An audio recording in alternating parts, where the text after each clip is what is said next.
tierra, Saiza, se estudiaba solo hasta tercer año de primaria.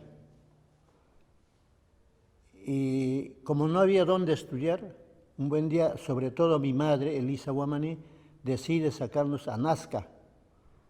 Entonces todos llegamos a Nazca a estudiar, excepto mi hermano Eloy, que se quedó algunos años más.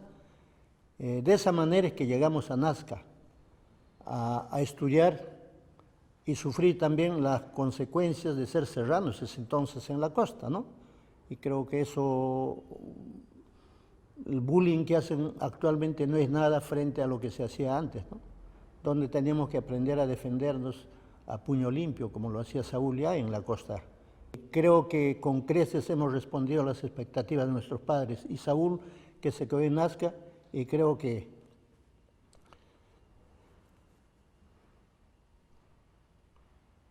es el que más sobresalió en la comprensión de los problemas sociales, los problemas políticos de este país. Por eso estamos acá. Yo recuerdo como un día en el año 1978, si mal no recuerdo, un paro nacional, un 24 de mayo, fui a verlo y no había paz. De todas maneras llegué, había una gran asamblea en el sindicato, estaba la gente bote a bote, de tal suerte que cuando hablaba alguien lo pifiaban por acá, por allá, porque al interior había corrientes políticas, posiciones políticas, pero cuando él pidió la palabra, hizo uso de la palabra, el salón quedó en total silencio. Todo el mundo, como dice, paró la oreja y habló tan preciso, con un lenguaje demasiado sencillo, y creo que en ese momento para mis adentros surgía un líder sindical. Pero nunca pensé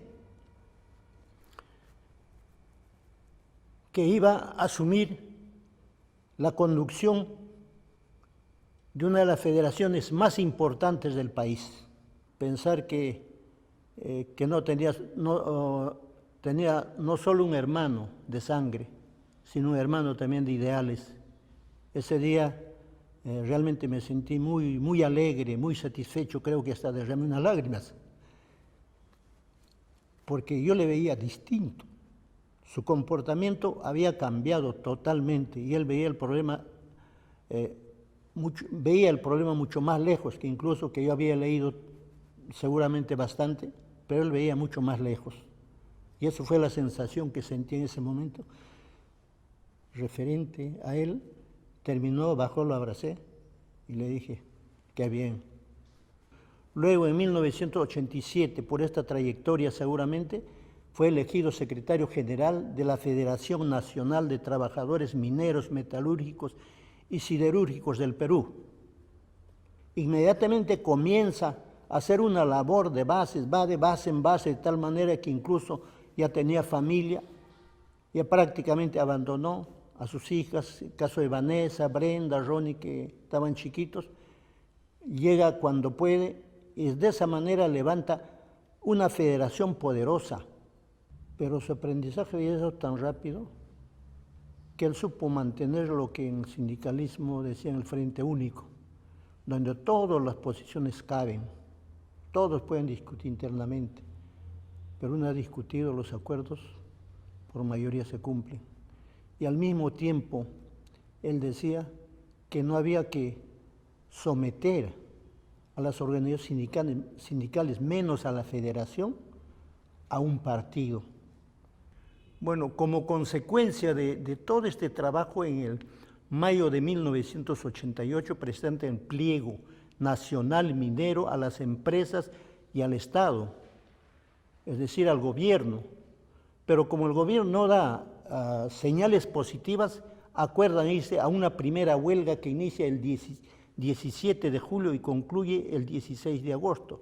En vista que el gobierno no cumplía, se van a esa segunda huelga mucho más duro, se militarizan los centros mineros, empiezan a ejecutar mineros en Morococha, por ejemplo, según denunciaba él, que estaban ejecutando los miembros del Comando Paramilitar Rodrigo Franco. El 13 de febrero, cuando sale de la federación que estaba ubicado junto al ese entonces Ministerio de Educación, en las inmediaciones del Parque Universitario los secuestran en 2 carros, 4x4. Los secuestran, se lo llevan por la playa Chorrillos, que lo iban pegando, lo torturan y su cadáver lo arrojan en la explanada del Parque Huiracocha. Así lo matan a Saúl, ¿no? Pero ¿quiénes lo matan? Posteriormente, con todas las 2 investigaciones en el Congreso, la Comisión de la Verdad, la Corte Interamericana de Derechos Humanos y las últimas investigaciones, todos llegan a un punto común: Comando Paramilitar Rodrigo Franco. Eso le costó la vida a mi hermano Saúl Cantoral Guamaní. Va creciendo esta indignación de haber asesinado a un hombre que nada les hizo. Lo único que hizo es defender a los trabajadores en concordancia con las normas, con las leyes del país y los convenios internacionales. En la plaza de Nazca no cabía una aguja. Lo enterramos a las 7 de la noche. Y hasta hoy.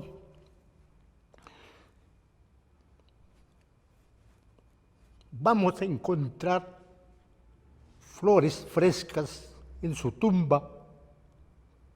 Y nosotros todos los años, todos los 13 de febrero, hacemos toda una manifestación con el pueblo de Nazca, los obreros de Marcona, los estudiantes, ahí en su tumba. Lo extrañamos a Saúl. En esta orilla de la vida lo extrañamos demasiado. Esperamos que en algún momento se haga justicia, que los criminales, por lo menos siquiera vayan un día a la cárcel, porque nos quitaron un hombre que no les hizo nada, que nunca hizo daño a un Estado, al contrario, hizo respetar los derechos de los trabajadores.